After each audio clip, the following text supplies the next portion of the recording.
Hello everybody, I'm Rob the Ranger, ex-safari guide, now full-time YouTube content creator. What YouTube content creator means is I basically go around all over Africa filming wildlife for YouTube.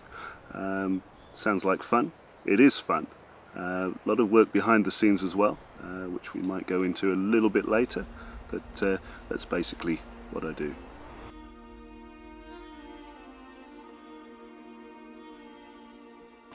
I've been going to the Kruger since I was a baby. I've had this love of the bush, and just being able to share that love of the bush with others as a guide was something that I wanted to do since probably I was 10 or 11. Once I got over wanting to be an airplane pilot, a fighter pilot, which you want to do when you're 10, then from there I always wanted to be able to guide people in the bush.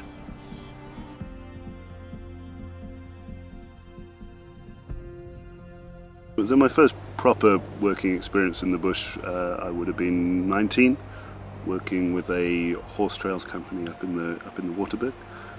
So it was guiding on horseback. I had done a little bit of work experience with a wildlife vet when I was 16, but that's not quite the same industry, but it's still out in the bush. And then my first proper guiding job was when I was 20.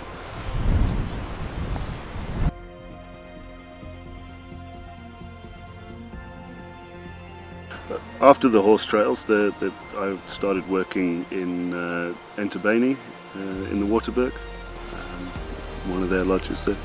So that's one of the bigger private reserves up in the Waterberg region.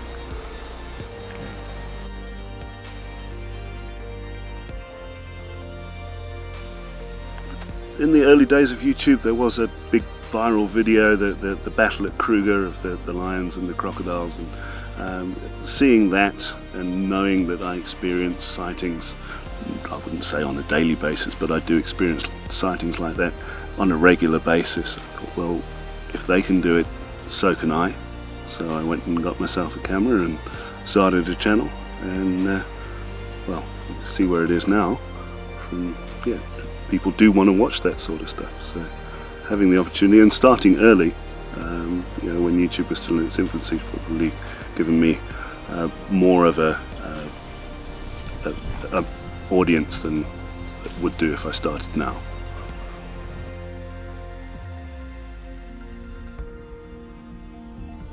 I think that the best thing, I've been a couple of countries in Africa, but the best thing was going to Uganda doing gorilla trekking.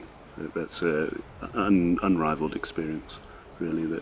I've seen many things in many years, but going up there and sitting with the gorillas in the mountains, also it's like the Wilderness Trail. There's not much talking. You just go and you sit and you experience these incredibly endangered animals just surrounding you and doing their own thing. There's no match in that. I'd love to do it again.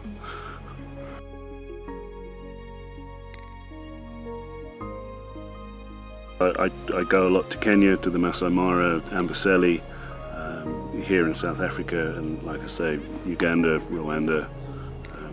I've been a couple of parks there as well as the gorillas. And hopefully more countries in the future.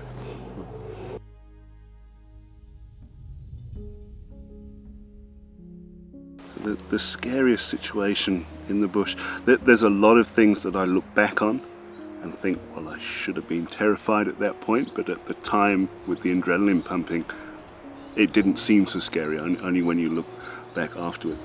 I think probably the most on the spot scared I've been was in a sighting. We were in a sighting with a leopard and cubs. I was filming at that time. The leopard was feeding one side, the cubs were playing the other side, and all of a sudden the mother leopard started hissing. So I talked to her calmly, like you're trained to do when they get like that. And then I saw she wasn't going to back down, so as I moved to turn the car on, she just came and jumped over the door and landed on my lap and hissed there in my face, and then got off and walked off as if nothing else. That did give me a fright at the time.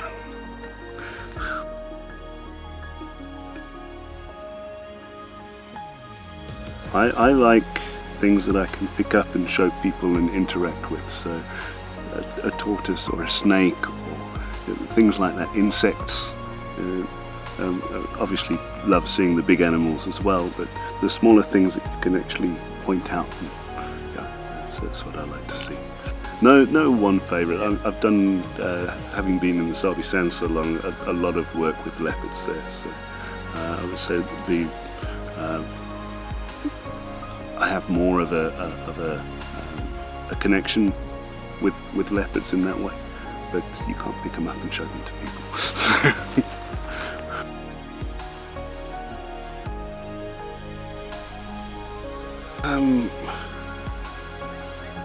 Probably pangolin, if we're looking at rare for, you know, animals that aren't seen that often. They're not as rare as some other creatures, but actually getting nice pangolin on film is fairly hard. Gorillas, I would say as well, but obviously those you're pretty much guaranteed you're going to see if you go on a gorilla trek, so they might be more rare than a pangolin, but they're not as rarely seen, if that makes sense.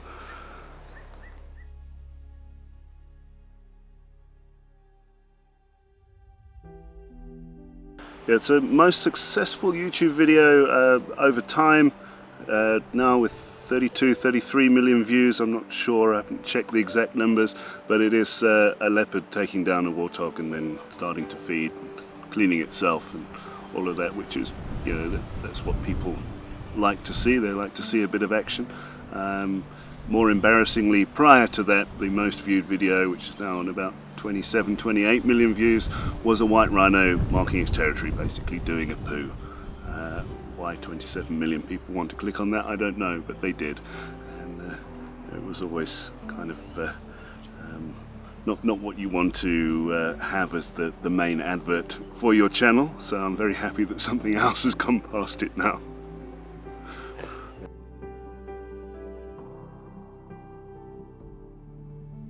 Isn't as easy as people think it is. There's definitely that. You know, invest in yourself, invest in your equipment. You start off with what you have. You can start off with just a cell phone these days and get fairly decent shots. But if you do want to do it as a profession, as you make money, put that money back into your equipment, and you know, and make sure that you learn how to use your equipment properly as well. Yeah, there's plenty of photographers out there that only know how to use the automatic settings. Yeah, the more you learn and the more time you invest in yourself, your knowledge and your equipment, the better you're going to be at doing it. And it is a fairly crowded industry, wildlife photography, so if you can stand out, it's learning how to do it is the way to go.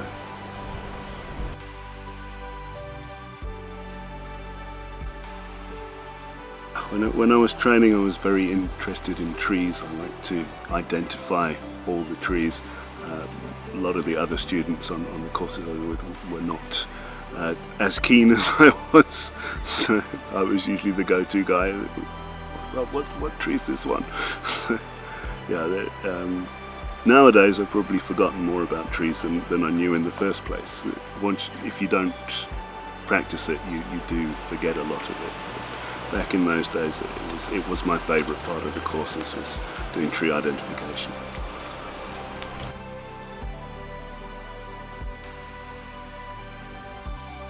As far as I've gone is up to the Luvuvu Bridge, but going into the actual concession, you know, the takeaway from that is just the beauty of the area. You know, it's a fairly unspoilt region of the Kruger. There's only the one main road going through the middle, and then the rest of it's just the dirt tracks. So it is a much more wild part of the Kruger than a lot of other places you get to go and experience as a normal visitor to the Kruger.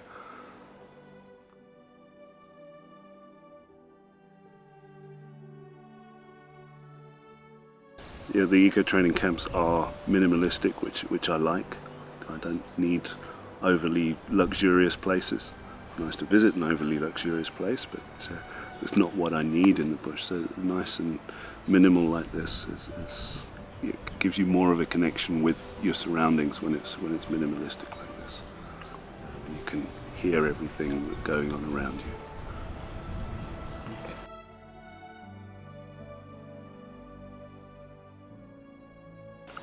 A sleeping bag? Something to keep you warm at night time. It does get cold if you're here in the winter. Probably not so important in the summertime, but I haven't experienced that yet.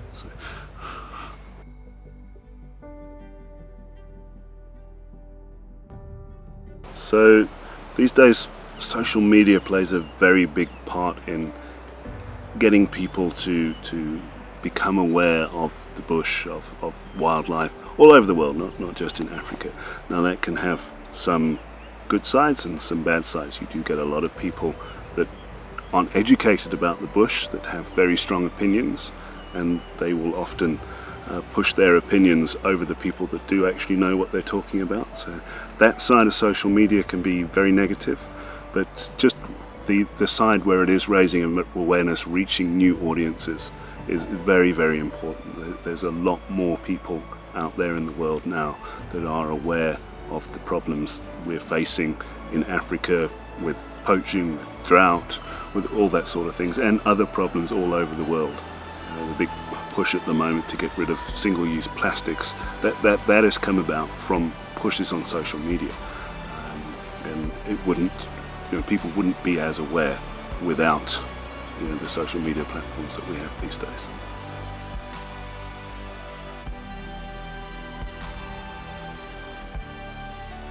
For me, what I've done, a project that I'm very passionate about in Kenya is the Light for Life project. Out there in Kenya there are no fences in any of the reserves, and there's a lot of people that live around the edges, and there is a lot of human-wildlife conflict that goes on there, most especially predators versus cattle and sheep and that sort of thing. So what Light for Life do is they go and put up a solar lighting system around the cattle and sheep bomas that flashes lights at night. And it was actually a young Maasai herder that actually worked this out. He found that when he would go out at night to chase the predators away, they would run when they saw the torches flashing. So he thought, why not have torches or something flashing around the bomas the whole time to keep the predators away? So he set up a system working on a car battery and normal household lights, and it did work. So what Light for Life have done is made a weatherproof version of that primitive car battery system that works on a solar panel, and they've put that up around the bomas, and every single boma they've done over 300, nearly 400 bomas throughout Kenya now, has been 100% safe from predators since they've put it up.